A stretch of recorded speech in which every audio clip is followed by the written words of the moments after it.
Então, senhor operador, programa Luz na Penumbra para o dia 21 de dezembro de 2020.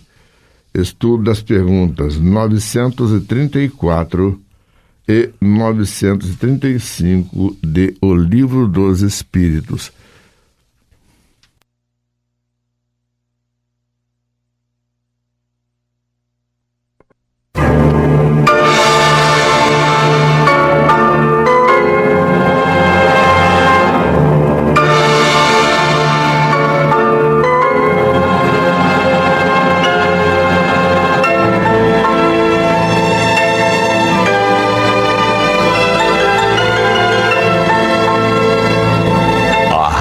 Rio de Janeiro, a emissora da Fraternidade passa a apresentar Luz na Penumbra, programa que leva ao seu coração a mensagem da doutrina espírita.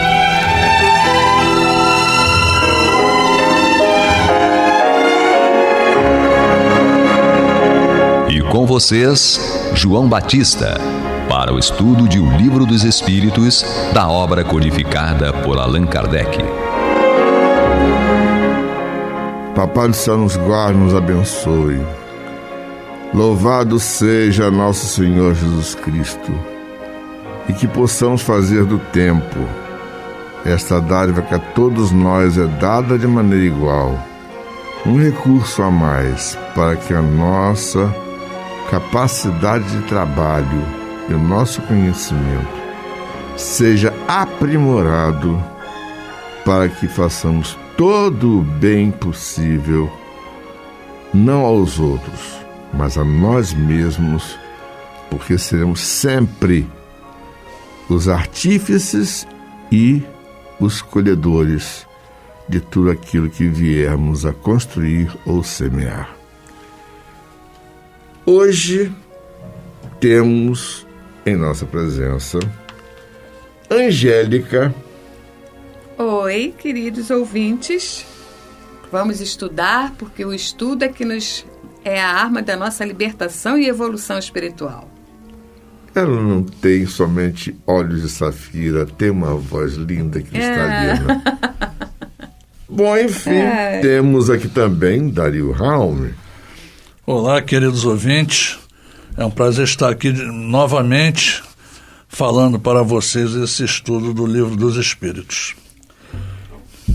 Hoje vamos estudar duas perguntas que, digamos assim, elas abrem um contexto mais elevado para a nossa visão em termos de vida.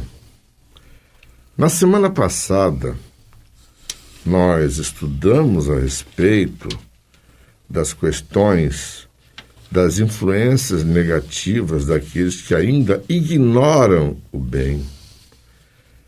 E aí vamos cair numa coisa que é aquilo que todos nós vamos passar e nós não nos preparamos adequadamente.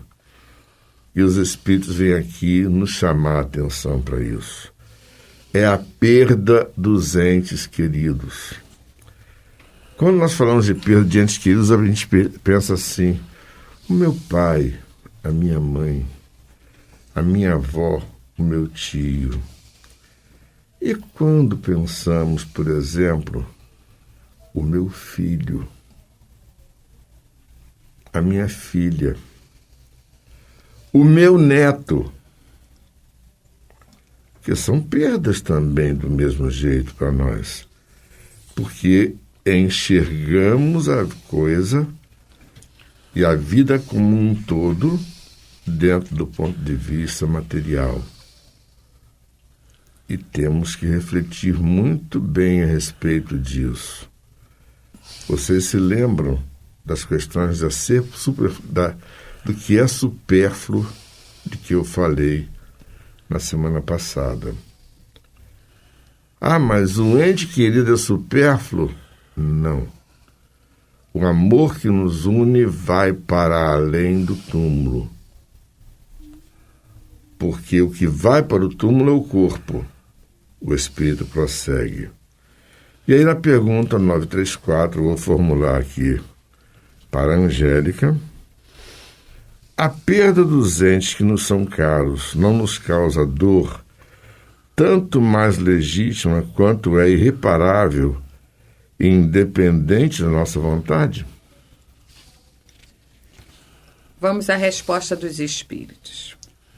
Essa causa de sofrimento atinge tanto o rico quanto o pobre. Representa uma prova ou expiação. É a lei, e a lei é comum para todos. Mas já é um consolo poderdes comunicar-vos com os vossos amigos pelos meios que vos estão ao alcance, enquanto não dispondes de outros mais diretos e mais acessíveis aos vossos sentidos.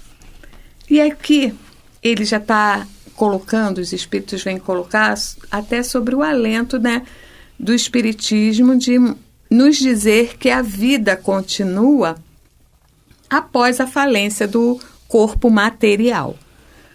E nós temos, por ela continuar, meios de comunicarmos-nos com os nossos irmãos que já partiram para o plano espiritual. Isso é um alento, isso é um consolo, essa certeza de que a vida continua nos fortalece, ou pelo menos deveria nos fortalecer. A verdade é que, como estudamos na semana passada, as paixões, elas nos dominam e às vezes fazem com que a gente perca até a nossa capacidade de raciocínio lógico. Nós somos seres em evolução. Fomos criados simples e ignorantes. E temos no outro, né, a possibilidade de crescimento, de exercício do amor, da caridade. As pessoas, quando a gente encarna e constitui a família é a primeira célula, é a primeira possibilidade, é o primeiro instrumento que nós temos de exercício do amor, da ponderação, do silêncio, do aprendizado em si, de como a gente se relacionar com o outro, porque todos nós somos individualidades, então somos diferentes. E quando estamos nesse elo afetivo, né, a gente trata o sentimento de amor, né, confunde com o sentimento de possessividade. E aí vem uma pitada, como o João já colocou, né, do nosso egoísmo, em achar que aquela criatura que compartilha o lar com a gente, que compartilha esse sentimento, nos é posse nossa. E a gente não admite perder absolutamente nada. Aí sentimentos falados no estudo passado, o ciúme, né? Isso é meu e eu não quero que ninguém toque. E na hora da despedida a gente não aceita a separação. Só que cabe a reflexão a respeito. A vida é um contínuo e a encarnação é um momento. Então, nós vamos estar com determinadas pessoas um momento. Isso vai haver a separação, com certeza. Mas a separação aqui, nesse ciclo de aprendizado. Mas continuamos no ciclo de amor após, na vida futura, né? No plano espiritual. Precisamos que é a verdadeira vida. Que é a verdadeira vida, né?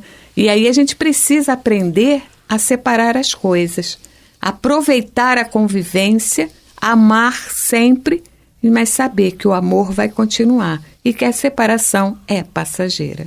Dario. A verdade é essa perda de entes queridos, né, para nós que ficamos na carne, de certa forma se transforma em dor. mas pela lição e compreensão que o Espiritismo nos dá, passamos a adquirir mais estrutura e preparo para a grande viagem que um dia todos nós também faremos. Passa até mesmo a ser uma alegria, por termos a certeza definitiva que essa vida continua. A nossa vida continua na vida espiritual, certo?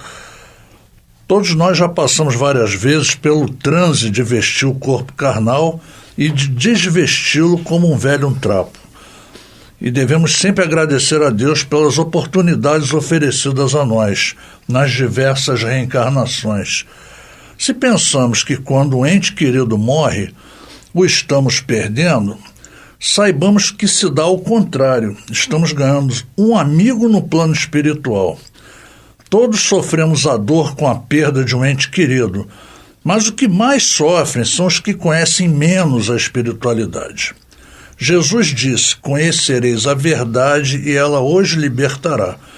Portanto, os que conhecem o destino da alma não vão sofrer com isso, e sim alegrar-se por ela ter voltado para a pátria de onde veio, levando mais experiências adquiridas e tornando a entrar em novos aprendizados na espiritualidade, voltando depois em uma nova encarnação para as lutas que a Terra oferece.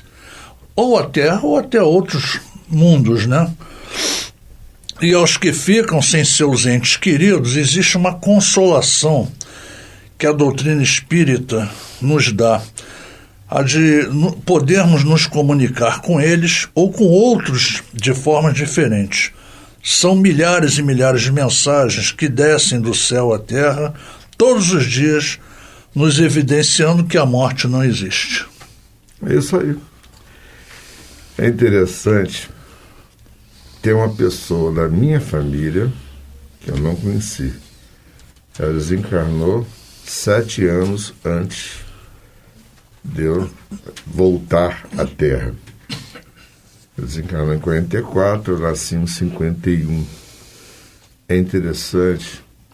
A impressão que eu tenho toda vez que, digamos assim, alguém me faz uma advertência, eu penso nela. Já foi uma pessoa que marcou a vida de uma porção de pessoas. Tipo assim, é como se ela estivesse do meu lado assim: toma as vezes, menino! Sabe, assim. Com uma força moral enorme. Mas vamos ouvir a nossa vinheta. Você está ouvindo pela Rádio Rio de Janeiro o programa Luz na Penumbra, com estudo de O Livro dos Espíritos, na apresentação de João Batista. Então, dando sequência ao nosso trabalho, eu estava comentando durante a vinheta, se você tem a percepção de que alguém está te fazendo uma advertência e esse alguém você não conviveu com ele nessa existência, é porque você conviveu outras e que ela partiu para o mundo espiritual no tempo devido e adequado para exatamente conseguir administrar, digamos assim, o bando de doidos que ficou por aqui ainda reencarnado. O negócio é esse. Enfim, Ô, missão, hein? Hã? Que missão, hein? Ah, mas se você conhecesse a experiência reencarnatória que ela teve, olha, foram 40 anos muito bem vividos que a criatura teve. Conduzir 7 filhos a bom termo não é para qualquer um não, viu? Realmente não é não. O negócio é esse. Então, a gente fica pensando em grandes tarefas, mas vai conduzir uma família, vai. Tem gente que não está dando conta de um. Exatamente. Então a pergunta 935 eu formulo agora para o Dario. O que se deve pensar da opinião dos que consideram profanação as comunicações com além-túmulo? E os espíritos respondem: não pode haver profanação quando há recolhimento e quando a evocação é praticada com respeito e convenientemente. O que o prova é que os espíritos que vos consagram afeição atendem com prazer ao vosso chamado. Sentem-se felizes por vos lembrardes deles e por se comunicarem convosco. Haveria profanação se as evocações fossem feitas com leviandade. E aqui Kardec coloca uma observação. A possibilidade de nos pormos em comunicação com os espíritos é uma dulcíssima consolação, pois nos proporciona meio de conversarmos com os nossos parentes e amigos que deixaram a Terra antes de nós. Pela evocação, eles se aproximam de nós, colocam-se ao nosso lado, nos ouvem e respondem. Não existem mais, por assim dizer, separação entre eles e nós. Auxiliam-nos com os seus conselhos e nos dão provas do afeto que nos guardam e da alegria que experimentam por nos lembrarmos deles. Para nós é uma satisfação sabê-los felizes e tomar conhecimento, através deles mesmos, dos detalhes da sua nova existência, adquirindo a certeza de que um dia, quando chegar a nossa vez, a ele nos juntaremos. Então, são pessoas que desconhecem completamente os mecanismos da vida física e espiritual e não acreditam na sobrevivência da alma nem na existência de espíritos sem o corpo físico. Vivem exclusivamente para a matéria, achando que a morte é o fim de tudo, que é o aniquilamento. É justo que a ignorância não possa compreender o que não se encontra ao seu alcance. Então, desde a formação do mundo, a mediunidade existe em tudo que se possa verificar. A comunicação com os espíritos, por estar de acordo com a lei natural. Jesus veio nos mostrar a mediunidade abertamente, sendo médium de Deus para a paz de todos os seres, com a sua mensagem de amor. A comunicação é uma lei eterna, é a força poderosa do Criador para sustentar a criação. Isso aí. Angélica? Tem muita coisa não para acrescentar não, mas a gente tem que entender que essa questão também não meu pai faleceu, hoje eu vou num lugarzinho aí esperto que eu vou chamar meu pai para conversar com ele, as coisas assim e tal, porque ele vive. Não é bem assim, né? O Chico Xavier sempre disse que o telefone só tocava de lá para cá. Exatamente. Não é daqui para lá. Nós temos... Quando o Kardec coloca essa coisa, quando os espíritos colocam para a gente que nós estamos em contato direto com os nossos entes queridos, que basta a gente chamá-los, evocá-los, que eles estarão presentes, não necessariamente estarão lá conversando tete a tete contigo numa expressão física, né, de uma sessão espírita. Não, eles estão conversando conosco a nível de pensamento. A presença você sente a nível vibratório, entende? E a resposta você a tem a nível de consolação e de plenitude. Aquela angústia que você estava sentindo, você passa a não sentir mais. E no lugar dela, passa a haver uma paz, um consolo, um abraço. E aí você sente-se realmente abraçada por aquele que você amou e que te ama profundamente. Então, quando a gente quiser estar em contato com alguém que a gente ama e que já não encontra-se mais conosco, reservemos um lugar tranquilo, façamos uma introspecção, uma prece, agradecendo por todos os momentos que juntos estivemos enquanto encarnados, e aí converse como estivesse conversando com alguém presente do seu lado. Tenho certeza, isso por experiência própria, porque já aconteceu comigo várias vezes, você vai receber a consolação, você vai receber o apoio. e ainda terá, se for necessário, a presença deles enquanto você dorme em seu desdobramento. Você vai sendo conduzida até eles, onde vai receber o abraço, a palavra, e ao despertar, você vai se sentir plena e pronta para dar sequência na sua trajetória.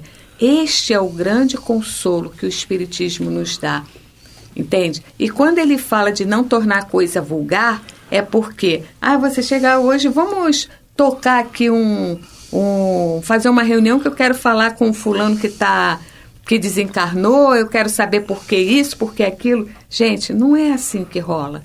A gente está falando de energia, a gente está falando de amor. E a gente precisa compreender muito bem esses significados para poder conduzir com sabedoria esses nossos encontros. Não é à toa que a primeira frase da resposta nos diz: não pode haver profanação quando há recolhimento e quando a evocação é praticada com respeito e convenientemente. Exatamente.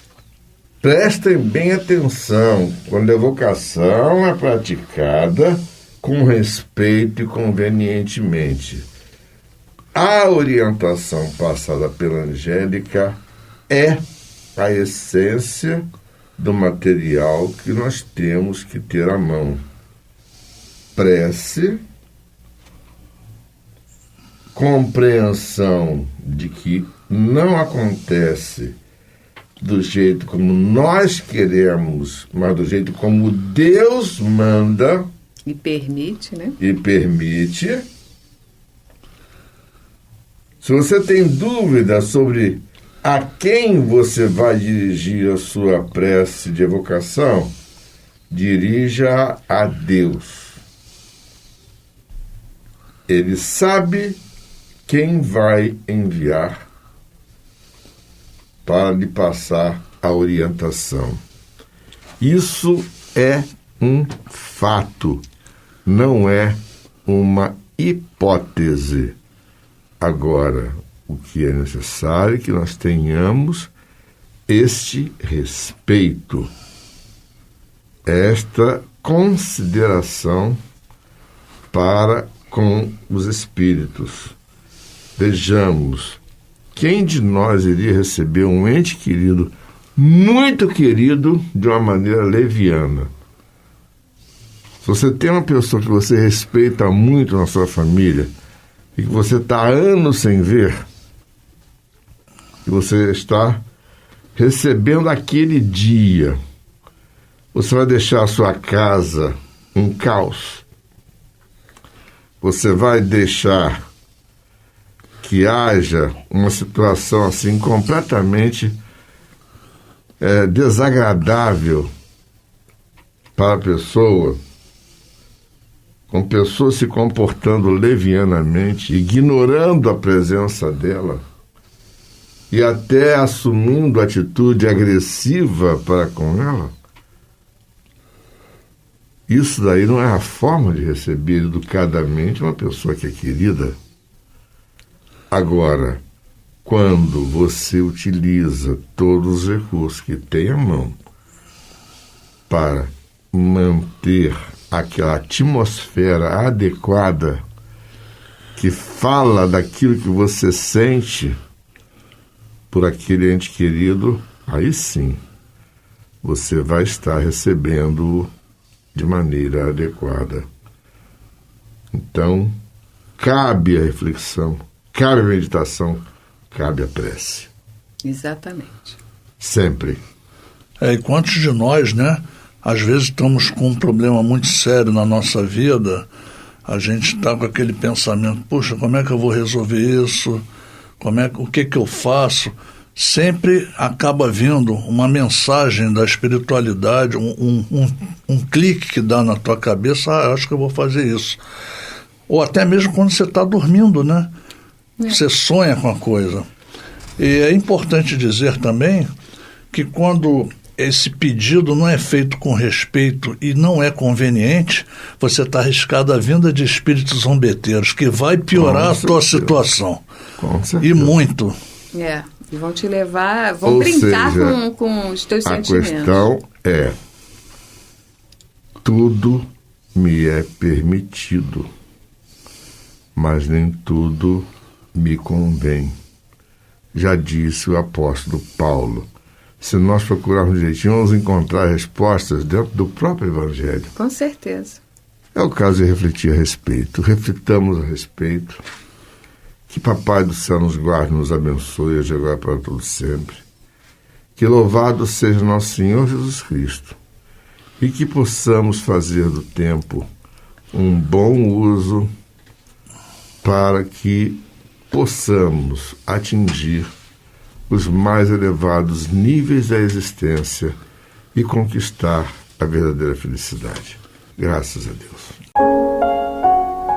Você está ouvindo o programa Luz na Penumbra.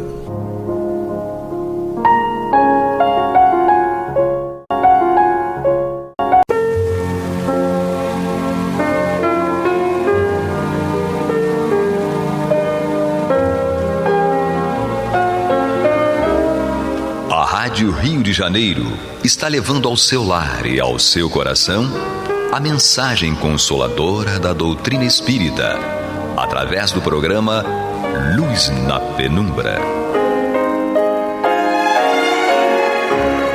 E agora com vocês, Antônio de Pádua Barbosa e Marta Batista.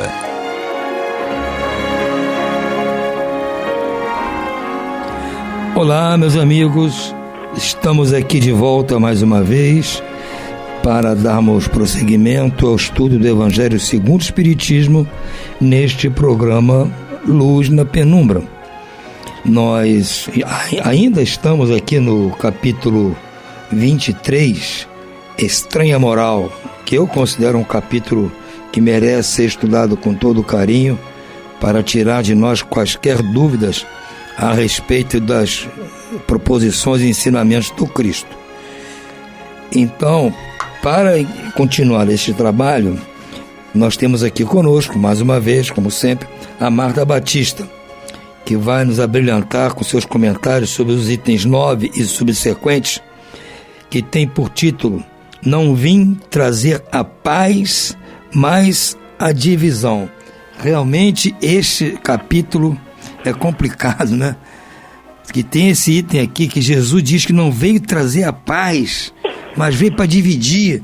Então, se você lê só isso, você já fica meio, como se diz aí na gíria, fica meio cabreiro. Então, vamos pedir a Marta para nos tirar essa cabreirice, porque a gente não ficar aqui preocupado com o que Jesus disse, ou a gente não entendeu, ou ele não estava bom na hora que falou isso, Marta. O que você vai falar para nós? Pois é, muito bem. Olá, Antônio, olá, amigos ouvintes, amigas.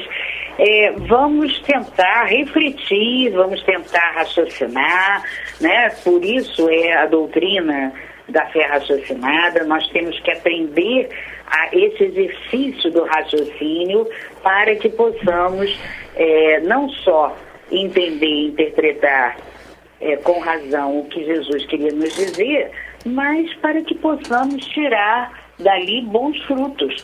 Porque se nós não soubermos interpretar, vai ficar complicado, porque não vamos conseguir tirar 1/1000 dos frutos que poderíamos retirar dos seus ensinamentos, né? Então, vamos iniciar lendo aqui as citações bíblicas, para posteriormente entrarmos nas explicações que Kardec nos traz, as suas brilhantes reflexões sobre as orientações de Jesus. Não vim trazer a paz, mas a divisão. Não penseis que vim trazer a paz à terra. Não vim trazer a paz, mas a espada. Porque vim separar o homem de seu pai, a filha de sua mãe e a nora da sogra. E o homem terá por inimigos aqueles da sua casa. Mateus capítulo 10, 34 a 36. E ele segue. Eu vim para lançar o fogo na terra. E que quero eu, senão que ele se acenda? Devo ser batizado num batismo, e quanto me sinto desejoso de que isso aconteça. Julgais que vim trazer paz à terra? Não, eu vos asseguro, mas há separação. Porque de hoje em diante, se houver 5 pessoas em uma casa, elas estarão divididas umas contra as outras. 3 contra 2 e 2 contra 3. O pai contra o filho e o filho contra o pai. A mãe contra a filha e a filha contra a mãe. A sogra contra a nora e a nora contra a sogra. Lucas, capítulo 12, versículos 49 a 53. Muito bem. Então, o que nós entendemos, podemos entender e retirar dessas 2 citações, segundo Mateus e Lucas, que, segundo eles, foi o que Jesus falou e deixou para nós. Quando ele nos diz que nós não devemos pensar que ele veio trazer a paz à terra, mas sim a espada, nós temos que entender que essa espada é uma espada simbólica, é uma espada alegórica.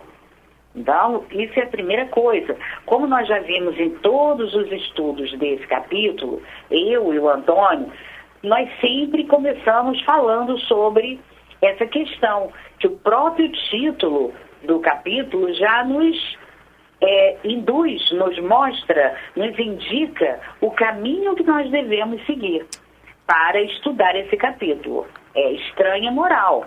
Então, se é estranha, é porque tem algo por trás dessa moral. Se essa moral é do Cristo, ela não poderia ser estranha em princípio. Então, você já começa logo ao ler o título do capítulo, entender que você precisa entender tudo que for falado aqui como alegoria, como algo simbólico. Então, quando ele diz que não veio trazer a paz à terra, mas a espada, essa espada é a espada da divisão, como ele diz abaixo, em Lucas. Por isso Kardec sempre traz, ele não divide, não oferece, melhor dizendo, dividir não oferece as citações bíblicas segundo a cronologia, ele oferece segundo as ideias. Por quê? Porque ele trouxe, segundo Mateus, a ideia da divisão e a ideia da paz, da espada, como algo que seria simbolicamente contrário à paz, e em Lucas ele traz a ideia da divisão. Então, o que ele quer dizer é que essa paz, não haveria mais a paz com a proposta, com a filosofia que ele traz, com a doutrina que ele traz, porque as pessoas tiveram séculos e séculos, viveram séculos com essa ideia viciosa de paz. Uma ideia de paz totalmente contrária ao aspecto e à perspectiva espiritual. Então é isso que a gente precisa entender. Então, a partir dessa ideia de que ele veio trazer uma paz e essa paz não se estabelece, por que isso acontece? Aí ele cita logo a família, porque a gente não convive no dia a dia, não é com a família, primeiramente, né? Depois, na sociedade, com os colegas de trabalho, os amigos, etc. Mas, em princípio, o dia a dia da gente é com a família. E com a família, a gente observa, né? Quem é espírita pode dizer isso com bastante tranquilidade.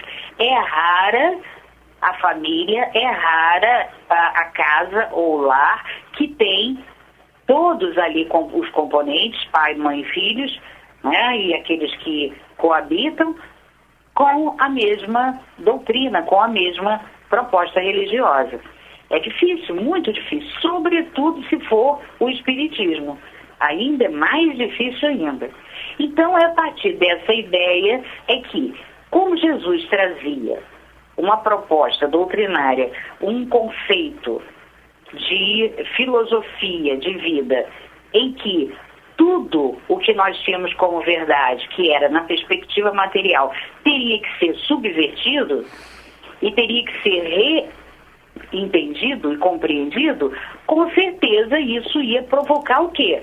Um incômodo, ia causar mal-estar. Por quê? Porque estávamos acostumados a ter uma ideia viciada, né, de paz por séculos. E essa ideia qual era? Era de uma paz de ociosidade, de garantias exteriores, né, no qual a ideia de paz seria, olha, eu ganho muito bem, eu tenho uma renda maravilhosa e eu então posso desfrutar de fazer poucas coisas e me divertir muito, trabalhar menos e me divertir mais. Então essa ideia de ociosidade como sendo presente, como sendo a representação da paz, era a ideia viciosa da perspectiva material que nós tivemos por séculos, né? De ociosidade. Ora, sendo assim, logicamente que quando você tem uma proposta filosófica que vem subverter tudo isso, vai incomodar. E aí começa a divisão na casa, na família, né? Pai contra filho, filho contra pai, marido contra esposa e etc. Então Kardec, visto isso, entendendo que é tudo falado por alegoria, não há paradoxo, não há contradição, né? No ensinamento de Jesus, não poderia ter, não há blasfêmia, jamais. Vamos então entender essa proposta, que ele não veio trazer a paz, mas a divisão, por essa análise espiritual. Uma análise que vê tudo como símbolo e como alegoria. Então Kardec inicia dizendo, será que foi mesmo Jesus a personificação da doçura e da bondade? Ele que não cessava de pregar o amor ao próximo, quem disse, não vim trazer a paz, mas a espada? Vim separar o filho do pai, a esposa do esposo? Vim lançar o fogo na terra e quero que ele se acenda? É o fogo da paixão da verdade.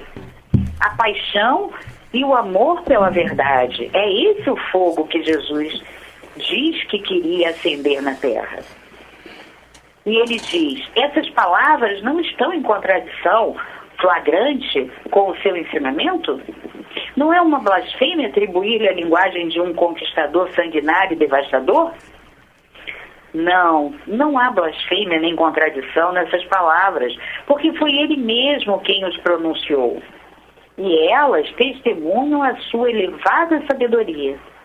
Somente a forma um tanto equívoca não traduz exatamente o seu pensamento, o que fez com que se desprezasse o seu verdadeiro sentido.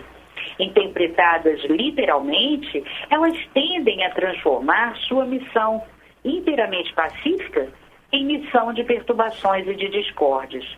Consequência absurda que o bom senso não aceita, visto que Jesus não podia contradizer. Ver o capítulo 14, item 6. Então, o que Kardec destaca aqui para nós?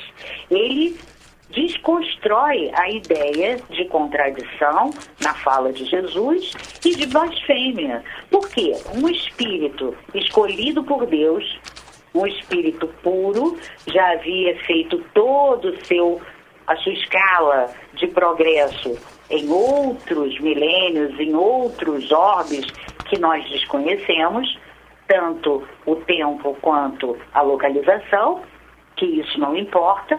O que importa é saber que ele já veio para nós como um espírito puro e foi escolhido por Deus para conduzir essa humanidade, a humanidade terrestre e, quiçá, outras humanidades até o fim dos ciclos, ou seja, o fim de toda a escala progressiva.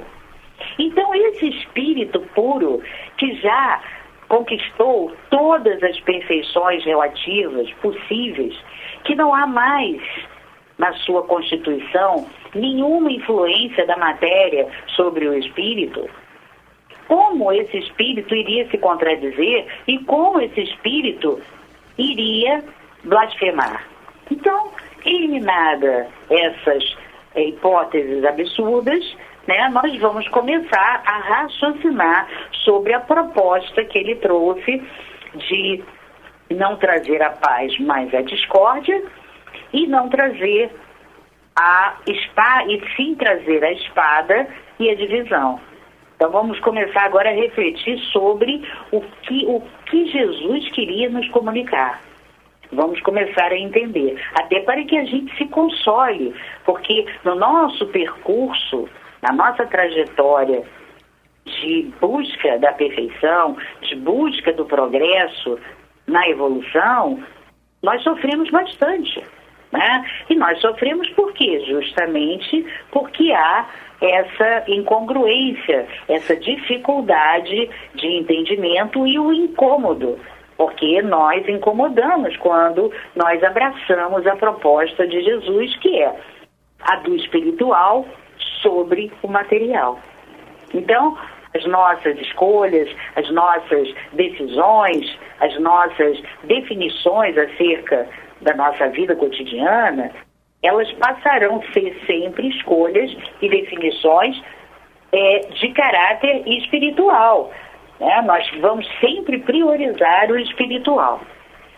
Então é isso que nós temos que pensar, refletir e entender, que realmente é essa a nossa proposta, é a proposta de Jesus e é a que nós queremos abraçar.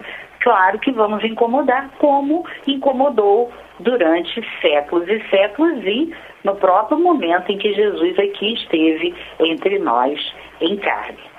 Então Kardec segue aqui dizendo: toda ideia nova, ele vai trazer a reflexão acerca da proposta filosófica, né? Ele já disse, já desconstruiu o paradoxo, o absurdo, a contradição e a blasfêmia. Agora ele vem trazer para nós o raciocínio sobre a proposta filosófica. Então ele diz: toda ideia nova forçosamente recebe oposição. Não existe uma única que se tenha estabelecido sem lutas. Nesses casos, a resistência contrária à ideia é sempre proporcional à importância dos resultados previstos. Porque quanto maior ele for, mais interesses contraria. Se essa ideia for notoriamente falsa, se for considerada sem consequências, ninguém se preocupa com ela e deixam-na passar, sabendo que não tem vitalidade. Mas se é verdadeira, se está assentada em bases sólidas, se para ela pode-se entrever um futuro, um secreto pressentimento, adverte seus antagonistas de que tal ideia representa um perigo para eles e para a ordem das coisas em cuja realização estão interessados. Eis porque se lançam contra ela e contra seus partidários. Aqui nós temos que entender o que Kardec nos explica sobre a proposta de caráter filosófico que envolve os ensinamentos do Cristo e trazer tudo isso para o nosso dia a dia. Para o nosso dia a dia em família e o nosso dia a dia no movimento religioso. Então, toda vez que nós encontrarmos, sobretudo nos movimentos religiosos, né?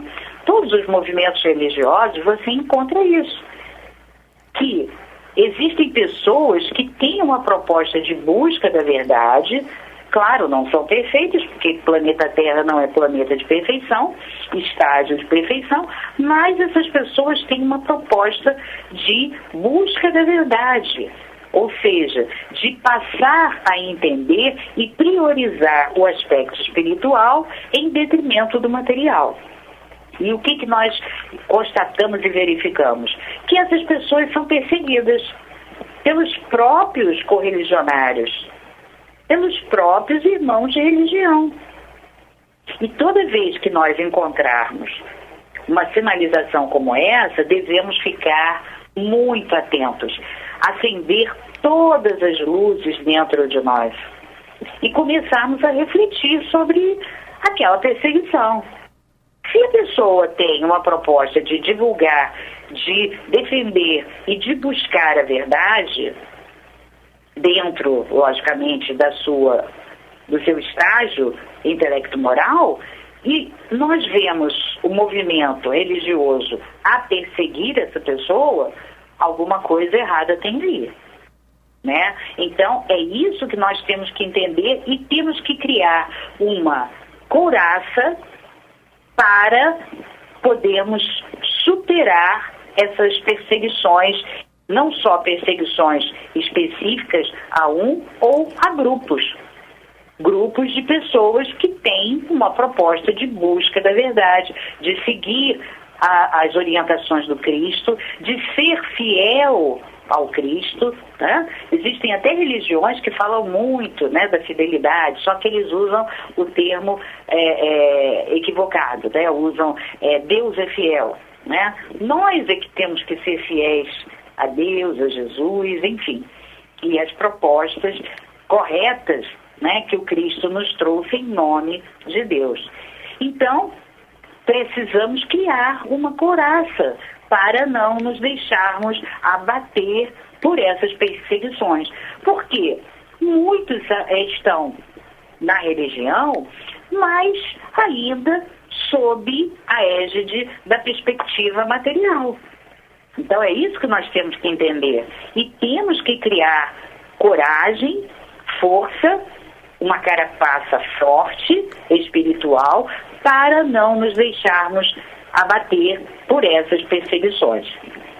Lógico, muita oração e muito estudo para que nós defendamos algo com certeza e com firmeza e com conhecimento, acima de tudo, né, com conhecimento de causas. Então, ele encerra esse parágrafo com a frase: a importância e os resultados de uma ideia nova são medidas pela emoção que ela causa ao aparecer, pela violência da oposição que provoca e pelo grau e persistência da cólera dos seus adversários. Então, companheiros, quanto mais encolerizados e persistirem na raiva e na perseguição, com certeza mais essas pessoas estão se afastando da busca da verdade. E nós devemos usar isso não para tirá-los da nossa convivência, mas para vermos ali algo que nós não devemos seguir. Não é mesmo, Tony? Marta, como a gente falou no começo, né, precisa de se aprofundar bem na interpretação dessas palavras para que a gente não se perca, né? Numa interpretação errada pode fazer com que a gente se desvie um pouco do caminho, né? Exatamente. Exatamente. Um pregador de amor o tempo todo, de repente fala isso, você já começa a desacreditar. E para manter essa fidelidade que você está falando, que nós devemos ter com relação a Deus, com relação ao próprio Cristo, nós devemos, assim, tirar essas dúvidas dos nossos pensamentos, né?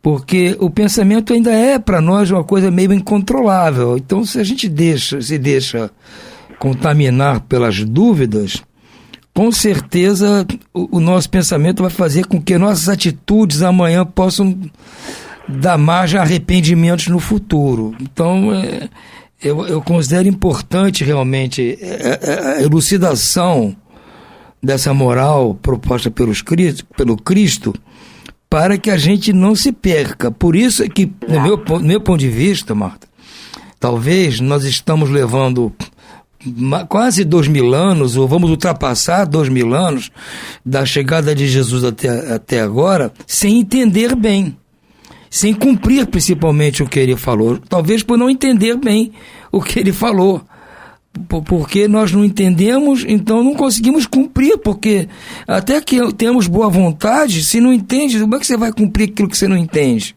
O risco de fazer besteira é muito grande, e a tentação é grande, então a gente prefere abandonar e ficar com as nossas tentações. Então eu vejo a humanidade nessa situação esse tempo todo. Agora, com o advento da doutrina espírita, e nos traz os esclarecimentos, facilita para nós separarmos o joio do trigo em termos de informação. para que essas informações agora verdadeiramente interpretadas façam em nós uma formação de melhor qualidade. Então eu acho que a beleza que eu vejo na doutrina espírita e no trabalho de Allan Kardec é justamente nos proporcionar este entendimento. Exato. Não é só uma filosofia, como outras filosofias sempre existiram, desde o tempo lá da Grécia Antiga até hoje em dia, há filósofos de todos os gostos. Mas vamos continuar, talvez, no próximo programa, porque não deu para estudar tudo agora. Vamos continuar neste assunto. Por hora, Marta, vou deixar um abraço para todos os nossos ouvintes e muita paz também.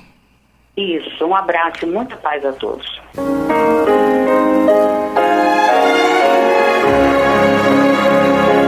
E vamos ouvir agora a prece de encerramento de nosso programa, na voz de Geraldo de Aquino.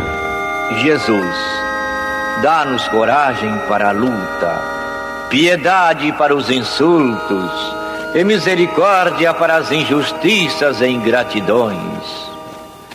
Limpa nossa alma de inveja e ambições mesquinhas, de ódio e de vingança o nosso caminho.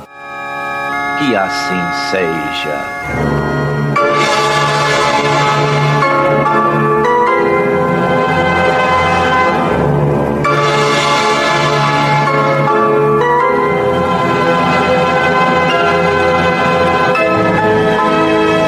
Acabamos de apresentar o programa Luz na Penumbra.